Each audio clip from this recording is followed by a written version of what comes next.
আপনি রাস্তায় হাঁটছেন বানরের মূর্তি নিয়ে, বানরের সাথে আপনার কি সম্পর্ক? বানরের সাথে বাঙালি সংস্কৃতির কি সম্পর্ক?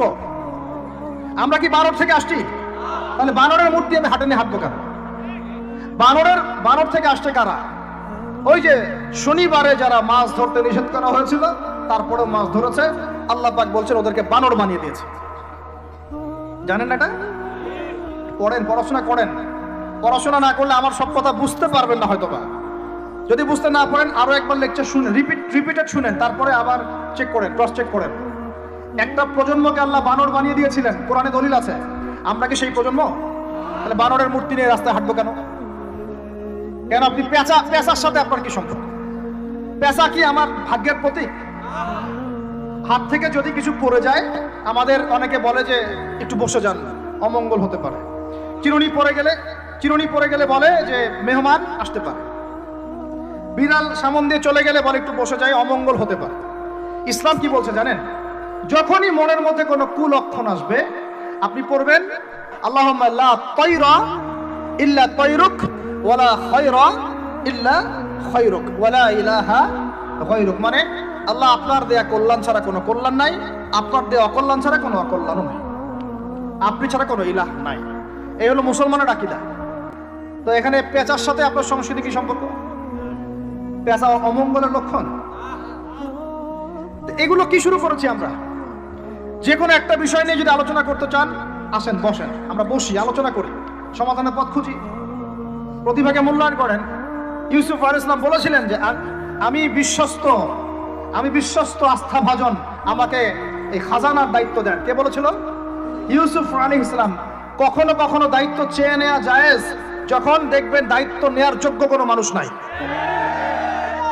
কিন্তু যে পদ্ধতিতে এখন মানুষ দায়িত্ব চাচ্ছে ওই পদ্ধতি তো ইসলাম সমর্থন করছে না।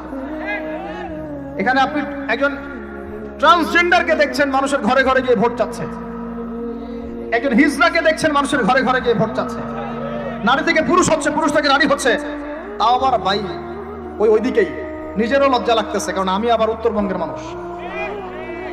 তো এখন কথা হচ্ছে যে এইটা তো সিস্টেম না, প্রতিভাকে মূল্যায়ন করতে হবে। আপনাদেরকে আল্লাহ পাক তৌফিক দান করেন, বলেন আমিন। এখন কথা হচ্ছে সংস্কৃতি যদি আপনি ভিতরে চোখ দিয়ে দেখেন, দেখবেন টপ টু বটম আপনি ইহুদি খ্রিস্টানদের সংস্কৃতি ফলো করছেন।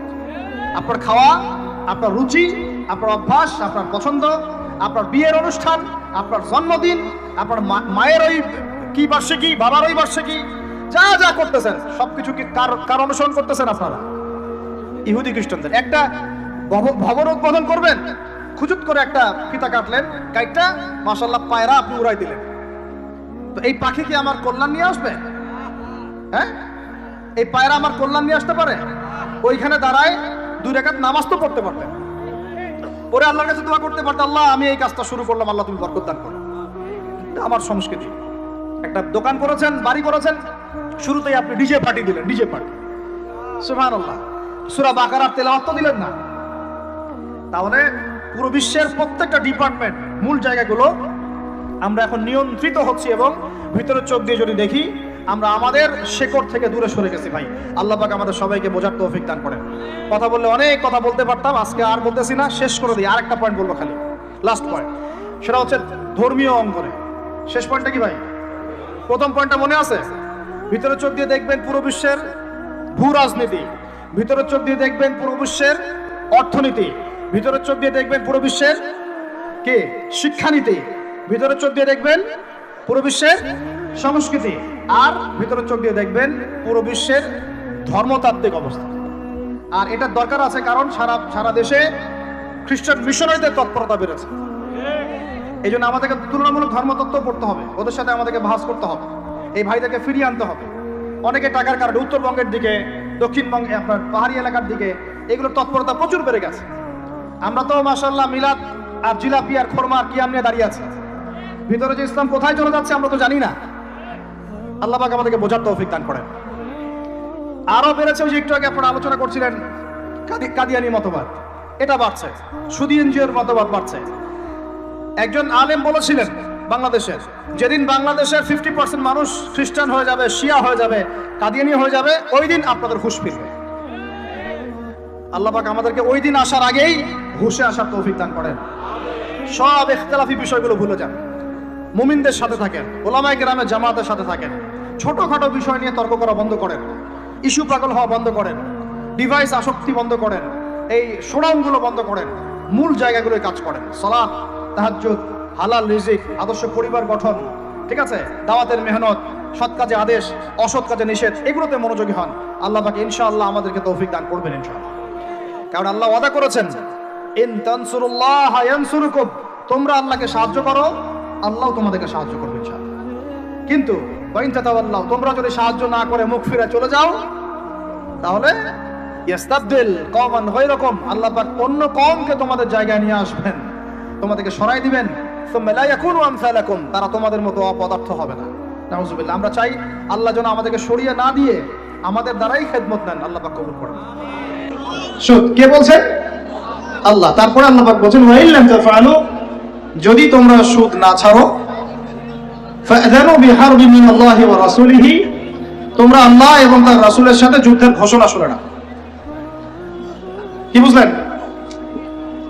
কি বুঝলেন? যে ব্যক্তি সুদ খায় সে কার সাথে যুদ্ধ করতেছে? আর রাসূলের সাথে। যে ব্যক্তি সুদ খায় সে আল্লাহর সাথে যুদ্ধ করে, রাসূলের সাথে যুদ্ধ করে। মুসল্লি যারা দাঁড়িয়ে আছে, ইমাম সাহেব তেলাওয়াত করছে এই আয়াতটা, মুসল্লি হাই উঠাচ্ছে, হাই তুলতেছে। এই হলো আমাদের আরবির অবস্থা। কোরআনের যে ক আমরা জানি না, এটা তার অবস্থা। এই জন্যই বাংলাদেশের মতো জায়গায় যারা 1.5 মিনিটের খুতবা দিতে 30টা ভুল করে, তারাও শায়েখ হয়ে বসে আছে।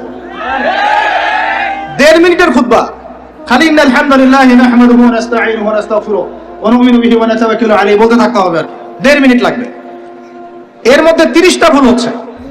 ভুলগুলো এমন যে একটার সাথে একটার অর্থ এত পার্থক্য হচ্ছে, আসমান আর জমিন। বুঝেন, সূরার ফজিলত শুনেছেন, সূরা ভাষায় পড়বেনও। আগে আপনারা কোরআন তেলাওয়াত সহি করেন। কোরআন তেলাওয়াত সহি না করে কোরআন পড়তে আইসেন না। কোরআন তেলাওয়াত পড়তে আইসেন না মানে বুঝাচ্ছি তাফসিরে যায়েন না, তাফসির ব্যাখ্যা বিশ্লেষণ এখানে যায়েন না। আগে আপনাকে কোরআন তেলাওয়াত সহি করতে হবে। আগে কোরআন তেলাওয়াত সহি করতে হবে। আলহামদু অর্থ দ্বারাই আল্লাহ পাকের জন্য সমস্ত প্রশংসা। শুধু হায়ের মাখরাজ ভুল হলেই, আলহামদু বললেই অর্থ উল্টা যায়। সমস্ত নিন্দা আল্লাহর জন্য। নাউজুবিল্লাহ, বলেন নাউজুবিল্লাহ। কুল হুয়াল্লাহু আহাদ শুনেছেন, কুলের কাফ ভুল হলে আপনার অর্থ চেঞ্জ হয়ে যাবে। পড়ছেন আলিফ লাম মিম যালিকাল কিতাব লা রাইবা ফিহি। আলিফ লাম মিম, এটা এমন একটা কিতাব যে কিতাবে কোনো সন্দেহ নাই। লা মানে, বলেন, লা মানে নাই, রাইব মানে সন্দেহ, ফিহি মানে এর মধ্যে, ফিহি মানে এর মধ্যে, মানে কোরআনের মধ্যে। তো এখন লা মানে নাই, যেটাতে মদ আছে, আর যেটা লা, যেমন ইন্নাল ইনসানা লাফি খুসর, ইন্না নিশ্চয়ই, আল ইনসান মানুষ, মানব জাতি। লা মানে এখানে অবশ্যই, এই লা এর উপর মদ নাই। ফি মানে মধ্যে, খুসর মানে ক্ষতি। নিশ্চয়ই মানুষ অবশ্যই ক্ষতির মধ্যে আছে। এক লা এর অর্থ না, আরেক লা এর অর্থ অবশ্যই হ্যাঁ। বুঝতে পারতেছি ভাই? এক লা এর অর্থ বলেন না, আরেক লা এর অর্থ অবশ্যই হ্যাঁ। এখন আপনি যদি পড়েন যালিকাল কিতাব লা রাইবা ফি, কি অর্থ দাঁড়ায়? আপনি অর্থ করেন দেখি কি অর্থ দাঁড়ায়? এইটা এমন একটা বই, নাউজুবিল্লাহ, যে বইয়ের মধ্যে অবশ্যই, আস্তাগফিরুল্লাহ, কি হলো এটা? কুফর, ঈমান থেকে কুফর। কুল ইয়া আইয়ুহাল কাফিরুন, বলো হে কাফের সম্প্রদায়, লা আ'বুদু মা তা'বুদুন, আমি তার ইবাদত করি না যার ইবাদত তোমরা করো। লা আ'বুদু, এখানে মনে আছে, লা আ'বুদু, আমি ইবাদত করি না, মা তা'বুদুন, যার ইবাদত তোমরা করো। এটা ঈমান কিনা? ঠিক আছে তেলাওয়াত। এখন যদি লাম চেঞ্জ করে দেন, যদি বলেন যে লা আ'বুদু মা তা'বুদুন, কি অর্থ হবে? মানুষ তো বোঝেই না যে তাসাআলুনা বিহি ওয়াল আরহাম বলছে, তাসআলুনা বিহি ওয়াল আরহামের অর্থ কি, পার্থক্য আছে? বিসমিল্লাহির রহমানির রহিম বলছে কি? বিসমিল্লাহির রহমানির রহিম। আমার কথাগুলো মন দিয়ে শুনেন। ইসলাম কায়েম করতে পারবেন না যতদিন আপনি কোরআনওয়ালা হচ্ছেন না। কথা বুঝতে পারেন নাই? ইসলাম কায়েম করতে পারবেন না যতদিন কোরআনওয়ালা হচ্ছেন না। আর কোরআনওয়ালা, হাদিসওয়ালা, সুন্নতওয়ালা ততদিন হতে পারবেন না যতদিন বিশুদ্ধ করে তেলাওয়াত করা শিখছেন না। আমাকে একজন সাহাবী দেখাবেন, একজন সাহাবী যিনি কোরআন তেলাওয়াত করতে পারতেন না। আছে? আছে? এমন একজন তাবেঈ দেখান যিনি কোরআন তেলাওয়াত করতে পারতেন না? এমন একজন তাবেঈ দেখান যিনি কোরআন তেলাওয়াত করতে পারতেন না। আমি আপনাকে বাংলাদেশের কয়েক কোটি মানুষ দেখাতে পারবো ইনশাআল্লাহ, যদি আমাকে অথরিটি দেওয়া হয়, যারা কোরআনের আলিফও জানে না, বাও জানে। এখন আপনি এই জেনারেশনটাকে দিয়ে কি দিন কায়েম করতে চাচ্ছেন বাংলাদেশে? পারবেন? মনে হচ্ছে পারবেন যদি এদেরকে প্রশিক্ষিত করতে পারেন। প্রশিক্ষণটা হবে কিসের প্রশিক্ষণ? আগে ইলমের, তাজকিয়ার, ঈমানের, তারপরে দাওয়াতের, তারপর জিহাদের। কথা বলা যায়? আগে ইলমের, আমলের, তাজকিয়ার, দাওয়াতের, জামাআর, ইমারার, তারপরে জিহাদের, এরপরে ইকামতের দিন। আমি আস্তে আস্তে পয়েন্টে আসবো। আমার কথাগুলো মনে হয় আপনারা বুঝতে পারছেন না। বুঝতে পারছেন কি? আমি বুঝাতে চাচ্ছিলাম তেলাওয়াতে এইভাবে ভুল হয়। আর মানুষ এখন এইসব যোগ্য, এই প্রাইমারি লেভেলের যোগ্যতা অর্জন না করেই মানুষ দিনের পথে নিজেকে দায়ী হিসেবে পরিচয় দেওয়া শুরু করছে। এটা খুবই দুঃখজনক। এটা খুবই দুঃখজনক, অবমাননাকর এবং উম্মার জন্য ভয়ঙ্কর ক্ষতিকর। আর আমরা সাধারণ মানুষ অনেক সময় না বুঝে এ ধরনের মানুষকে অনেক উঁচু মর্যাদা দেওয়ার চেষ্টা করছি, না বুঝে। এটা ঠিক হচ্ছে না, কারণ উপকার করতে গিয়ে ক্ষতি হয়ে যেতে পারে বেশি। জুমার দিনে দোয়াগুলো শিখেন, আরবিটুকু শিখেন, কোরআনের তাজবিদ সহকারে তেলাওয়াতটুকু শিখেন। কারা কারা তাজবিদ সহ তেলাওয়াত করতে পারেন হাত তুলেন দেখি ভাই। আচ্ছা, এখন হাত নামান। আমাকে এখন বলেন, আপনারা কারা কারা যদি আগামীকাল সকালে কোরআনের জন্য জীবন দেওয়ার প্রশ্ন ওঠে, কারা কারা দিবেন?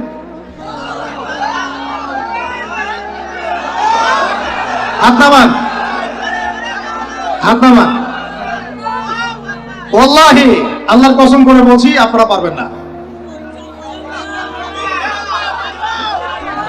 আচ্ছা আচ্ছা, ইনশাআল্লাহ আল্লাহ কবুল করেন। তাহলে আমাকে আগে কোরআন তেলাওয়াতটা সহি করে দেখান।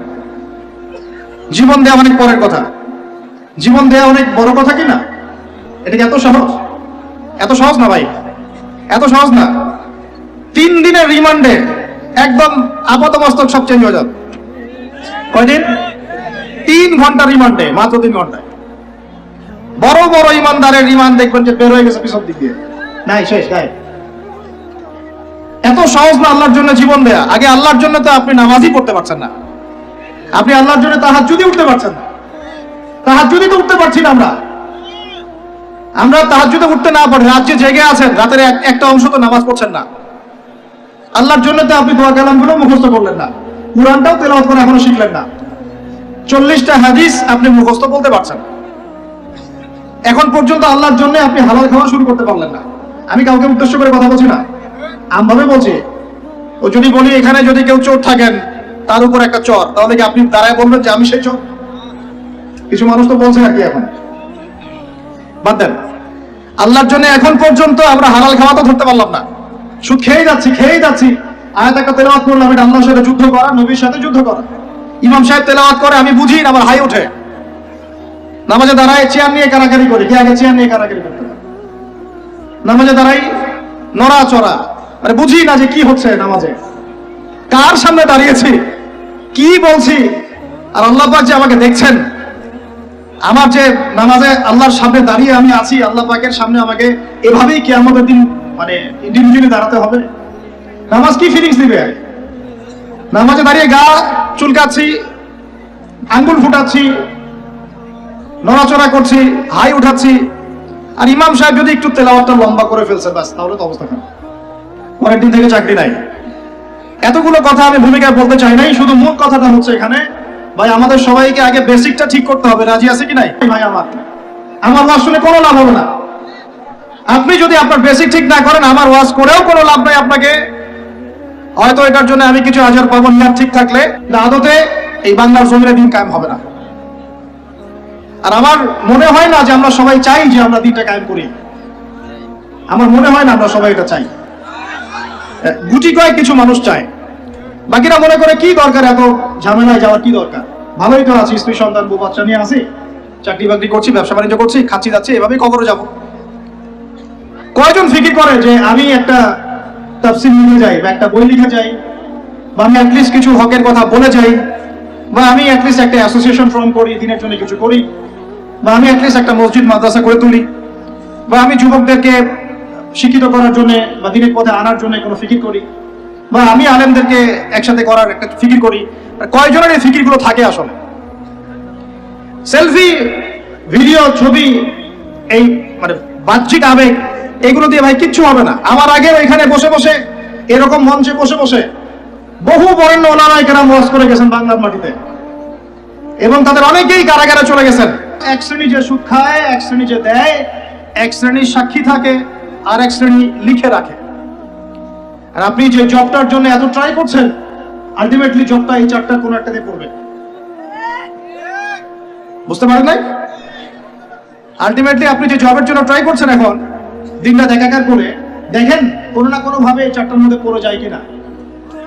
পড়ে গেলে আপনার আমার উপরেও নাউজুবিল্লাহ আল্লাহ নবীর লানত অভিশাপ চলে আসবে। এটা কি চাচ্ছি? আল্লাহ হেফাজত করুন।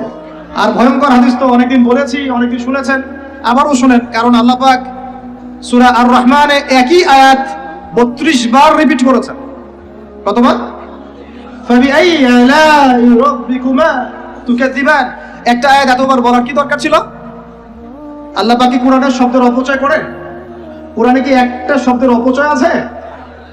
জুলকারনাইন বাদশা, বা অনেকে নবী বলেন আলাইহিস সালাম, একটা কওমের কাছে গিয়েছিলেন, দেখলেন তারা সূর্যের আলো থেকে রক্ষা করার জন্য কোনো সভ্যতা ওদের কাছে নাই। ওই পুরো সভ্যতার বর্ণনা আল্লাহ পাক একটা শব্দের মতো দিয়েছেন, কাযালিকা। কাযালিক তারা এমনই ছিল, কাযালিক তারা এমনই ছিল, বাস শেষ। ওইটারই তাফসীর করেছেন কত বরেণ্য ওলামায়ে কেরাম। তাহলে সেই কোরআনে আল্লাহ পাক একই আয়াত এতবার রিপিট করলেন কেন? কারণ আল্লাহ পাক আমাদেরকে তার নিয়ামতগুলো চোখে আঙ্গুল দিয়ে দেখাই দিচ্ছেন, আর কোন কোন নিয়ামত তোমরা অস্বীকার করতে চাও। ওই জন্য আবারও বলছি, সুদের কথা আগেও বলেছি, আবারও বলছি, হাদিসটা আবারও শোনেন। যে ব্যক্তি সুদ খায় সে যেন তার মায়ের সাথে জেনা করে। যে ব্যক্তি সুদ খায় সে যেন তার মাকে বিয়ে করলো। আল্লাহর কসম, আল্লাহর কসম করে বলছি। আর এই কথাগুলো বলার পিছনে আমার আল্লাহ সন্তুষ্টি ছাড়া কোনো স্বার্থ নাই। আল্লাহর কসম, যে আমরা বাংলার জমিনে এই বিশ্বের ইহুদি খ্রিস্টানদের দ্বারা নিয়ন্ত্রিত এই অর্থ ব্যবস্থার মধ্যে ঢুকে পড়ে আমরা প্রত্যেকটা মুসলিম কান্ট্রি, শুধু বাংলাদেশে না, প্রতিটা মুসলিম কান্ট্রিতেই এখন সুদ ভিত্তিক অর্থনীতি চলছে। এবং আল্লাহর কসম করে বলছে, আমরা মুসলমান হয়েও এখনো নিজেদের মায়ের সাথে জেনা করছি। নাউজুবিল্লাহ। 7টা বিয়ে জায়েজ না জায়েজ এটা নিয়ে আপনারা প্রশ্ন করেন, কারণ হচ্ছে ভাইরাল ইস্যু, মজা লাগে, উত্তর আপনিও জানেন। কিন্তু সুদ দিয়ে যে মায়ের সাথে জেনা করতেছেন এই প্রশ্ন করেন না কেন? হ্যাঁ, বিয়ে শাদী নিয়ে প্রশ্ন করেন, দিন কায়েম নিয়ে প্রশ্ন করেন না কেন? শীতের দিনে বিয়ে করতে মজা লাগে না লাগে এইসব আলোচনা হয়, আল্লাহর জমিনের দাওয়াত জিহাদ দিয়ে কথা বলেন না কেন? যুব সমাজকে কিভাবে আল্লাহর দিকে নিয়ে আসা যায়, একটা সূত্রে গেঁথে ফেলা যায়, বরেণ্য ওলামায়ে কেরামদেরকে কিভাবে একটা জামায়ার মধ্যে আনা যায়, একটা আমিরুল মুমিনিন নিয়ে আসা যায়, এইসব চিন্তা করেন না কেন? সারাদিন কি এইসব মাসলা মাসাইল শিখতে থাকবেন? সারা জীবন এগুলোই করতে থাকবেন? সময় নাই হাতে আমাদের। এই জায়গাগুলো কে পূরণ করবে? এই জায়গাগুলো তো খালি হয়ে যাচ্ছে দিন, কে পূরণ করবে? অনলাইনে বসে বসে পোস্ট লেখা সহজ, সমালোচনা করা সহজ, একটা কমেন্ট করা সহজ, লাইক শেয়ার দেওয়া সহজ। এই চেয়ারগুলো আপনি এসে পূরণ করেন, আসেন। এই চেয়ারগুলো, উম্মার নেতৃত্ব প্রদানকারী জায়গাগুলো আপনারা পূরণ করেন, আসেন। পড়াশোনা করেন, সাহসী হন, সবরের পরিচয় দেন, মুজাহাদা করেন, প্রশিক্ষিত হন, হয়ে আসেন, কথা বলেন, জামায়া গড়ে তোলেন, উম্মাকে নেতৃত্ব দেন, আসেন। এই জায়গাগুলো কাদের জন্য ছেড়ে দিচ্ছেন আপনারা? এই উম্মার দায়িত্ব আবু তোহা আদনানের নয়, এই উম্মতের দায়িত্ব আব্দুল মালিক সাহেবের নয়, এই উম্মতের দায়িত্ব এই মুস্তাকুর নবী হুজুর, ওসামা ভাই, আহমদুল্লাহ হুজুর, এই ইন্ডিভিজুয়াল মানুষদের নয়। একজন ব্যক্তির উপরে, কয়েকজন ব্যক্তির উপরে আপনি দায়িত্ব চাপাই দিতে পারবেন না।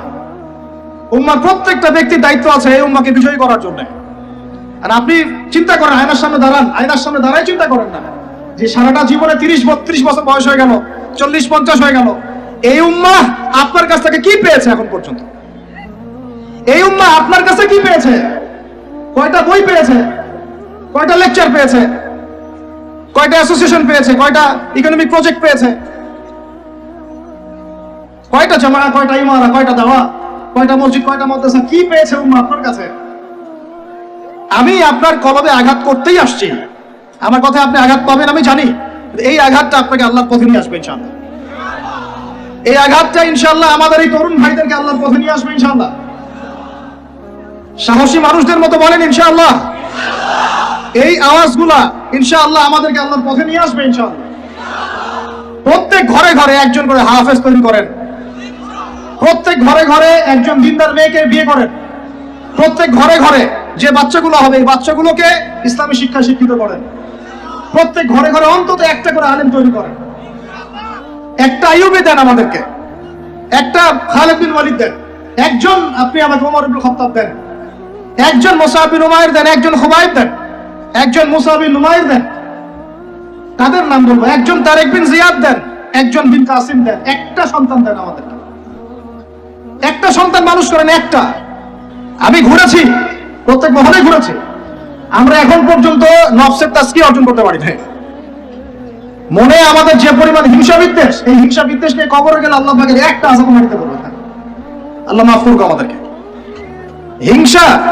হিংসা নিয়ে যদি মানুষ পরকালে যায়, নেক আমলগুলো আগুনের মতো খেয়ে ফেলবে। নবী সাল্লাল্লাহু আলাইহি ওয়াসাল্লাম বলেছেন। আমরা এটাকে ফরজ করে নিয়েছি নিজেদের মধ্যে। ভাই, আপনারও তো যোগ্যতা আছে, আপনারও তো কিছু করার আছে। একটা অ্যাপস আবিষ্কার করেন, একটা বই লিখেন, একটা মাদ্রাসা করেন, একটা মসজিদ করেন, একটা ইসলামিক ইউনিভার্সিটি করে তোলেন, স্বতন্ত্র ইসলামিক মিডিয়া করে তোলেন। সবচেয়ে বড় কথা, কাজ যেগুলো হয় সেগুলো বিক্ষিপ্ত হয়ে যায়। এগুলো কোনো একটা সূত্রে গাঁথা না। এখানে একটা মাহফিল, ওখানে একটা, ওখানে একটা, ওখানে একটা, এখানে একটা মাদ্রাসা, ওখানে একটা, ওখানে একটা, এখানে একটা। চারজন চারভাবে চিন্তা করেন, চারজন চারভাবে চলেন। এখানে একটা সংগঠন ইসলামিক, ওখানে একটা, এখানে আরেকটা, ওখানে একটা। একটা ওয়ারুম্মা জামাআ নাই বাংলাদেশে। তো আপনারা বলেন না আমাকে, এই উম্মাকে কিভাবে আমরা বিজয় নিয়ে যাব? আমাকে আপনারা বলেন, ছোটখাটো প্রশ্ন করা বাদ দিয়ে আপনারা আমাকে উত্তর দেন, কিভাবে আপনি এই দুনিয়াতে আল্লাহ পাকের দ্বীন ইসলাম কায়েম করবেন? পথ পদ্ধতি কি আপনার কাছে? কি পথ পদ্ধতি? কিভাবে শুরু করবেন? তারপরে কি, তারপর কি, তারপর কি, তারপর কি? গন্তব্য কোথায়? এখন আমি বলি আপনাদেরকে গন্তব্য কোথায়? আমাদের গন্তব্য জেরুজালেম। গন্তব্য কোথায়?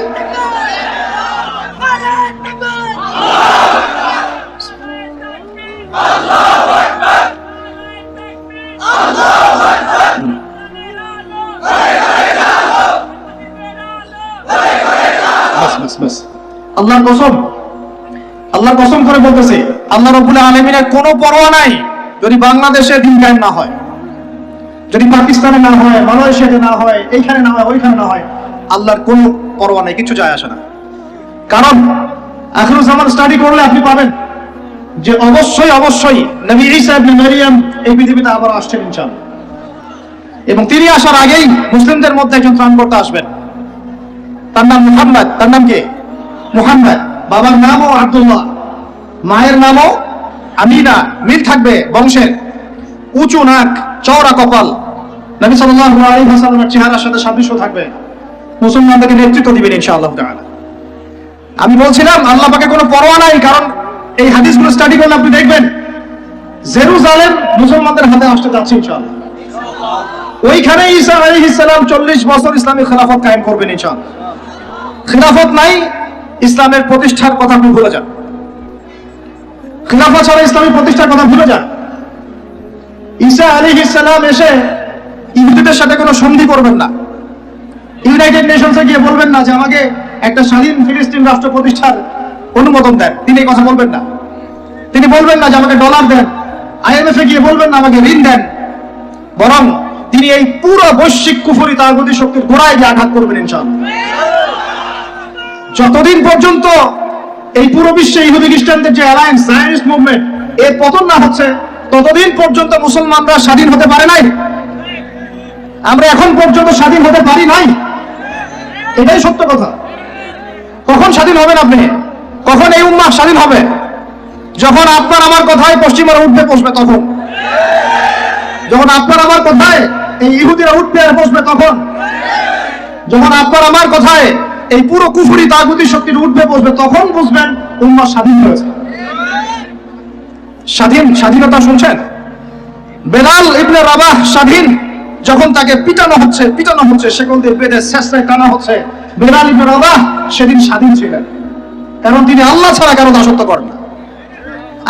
আবু জাহেলের নির্মম নির্যাতন, উমাইয়া বিন খালাফের নির্মম নির্যাতন, বেলাল ইবনে